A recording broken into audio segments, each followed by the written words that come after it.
Maurice Jones is the CEO of OneTen, a coalition of chief executives and their companies who've come together to upskill, hire, and promote 1 million black Americans over the next 10 years. Maurice, it's an honor to talk to you today. I guess I want to start out with a provocative question. You've committed to bring in black Americans that have been, that have not been given the opportunity, the equities, the chance that a lot of other people have, and to give them that opportunity. Is it an indictment of our credentialing system in America that it hasn't seen this talent and has not found a way to process this talent into our system before? Nice to be with you. It is definitely a critique of our focusing on credentials that may and may not be related to actually getting the work done, as opposed to focusing on the skills that folks need in order to actually get the work done. Yeah. So, what we're saying is, look, let's focus on the skills that are needed in order to get this job done and get the job done well. And let's focus on the multiple pathways that people can come to these skills. And that's at the heart of it.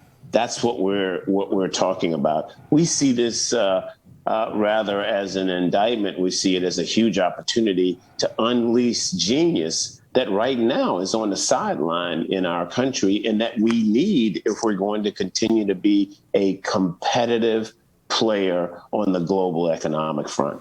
How has your interaction been with CEOs and companies in terms of becoming part of this process? Are they committing and they themselves are doing the training? Is OneTen doing the training and finding these individuals?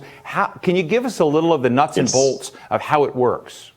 It's both. The way it works is the companies are committing the jobs, right? They have the jobs, they're committing the jobs. In addition to the jobs, though, they're also committing to re-credential jobs that they have, literally to remove the 4-year degree with respect to jobs where that 4-year degree is not really related to it.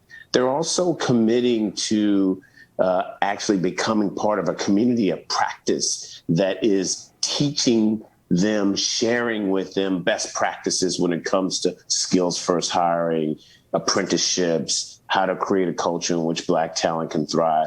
We are taking those jobs, translating those jobs with them into skills, and then actually making that skills-based approach transparent to talent developers, community colleges, vocational training, folks who do this all online, folks who are doing it in a hybrid fashion.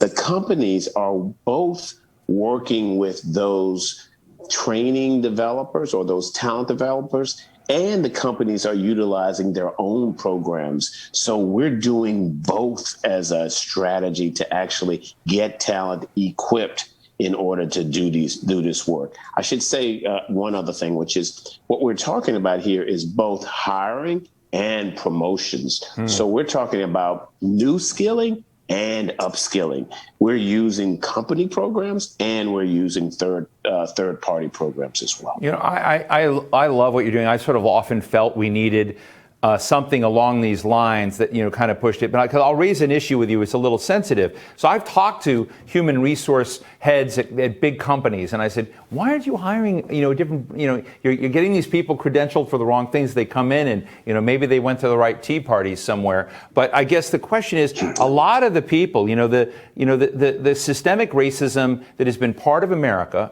has stacked the deck against a lot of young people who've also had problems many times with the law. And so their resume on LinkedIn doesn't look like a lot of other resumes. So they need to be given an opportunity to perform and show. And I guess my question is, HR directors often are not big risk takers.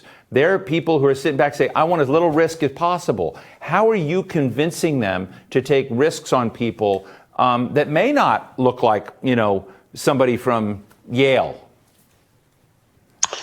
Well, here's the deal. Let's start with a little data. Look at the workforce today. 66% of the workforce today does not have a 4-year degree. That number is 76% when it comes to Black talent. So the bottom line is the biggest cohort of workers in the country right now do not have 4-year degrees. So one of the things that folks have to deal with is just the facts, right? And what our workforce looks like. The second piece of it is the business case for actually a skills-based approach to hiring and promotion versus a credentials-based approach to hiring and promotion is pretty clear. That you get stronger performance when you focus on the skills needed and helping folks to acquire those skills. You get better retention when you focus on skills as opposed to credentials. And frankly, you are paying a premium often for a credential that's unrelated to the job. Take me, right? I have a 4-year degree, but the notion that you should be interviewing me for a computer science job because of my 4-year degree in political science, as opposed to someone who went to a boot camp in an IT specialty, is just bad business. So what we are doing is working with the human capital folks, working with hiring managers, and really just laying out the business case and working with them on what is effectively a mindset shift. Right. But the bottom line here is this is a less risky strategy than continuing the strategy that they have been pursuing for quite some time, relying on a credential that may or may not be related to getting the job done. Just finally, Maurice, I mean, I think it's a fantastic story, but you've got AT&T now, Pepsi, Wells Fargo, Target, Nike, Walmart, who's supporting today's conversations. Are there elements of this that help broaden what you're doing? Do you need resources? Do you need partnerships in the policy space? What else do you need to kind of give a scale to what you're doing? It's a great question, and I appreciate it. So look, the companies definitely are bringing jobs. They're doing the re-credentialing. They're also putting financial resources in this. We have to make sure this is an ecosystem. Jobs, talent developers, talent, and wraparound supports, talent supports. We need to fix transportation issues. We need to work on childcare. We need to make sure people have access to broadband. We need mentors. We need sponsors. All of those require public policy, philanthropy, nonprofits as partners in this ecosystem. We need the country to put a bold spot on the wall for apprenticeships. Apprenticeship is a great strategy for bringing in new hires and for developing talent. But we need public policy to make that apprenticeship something that we can scale across the country. There are a number of items like that where the public sector has to be at the table, and we're reaching out to them as we speak. Well, Maurice Jones, CEO of OneTen. I should also mention you were Deputy Secretary of Housing and Urban Development in the Obama, so you know how this place works and you know how to put partnerships together. Very, very happy that you are disrupting the credentialing world and giving a lot more opportunity to people in this country who deserve it. So thank you so much. Appreciate you.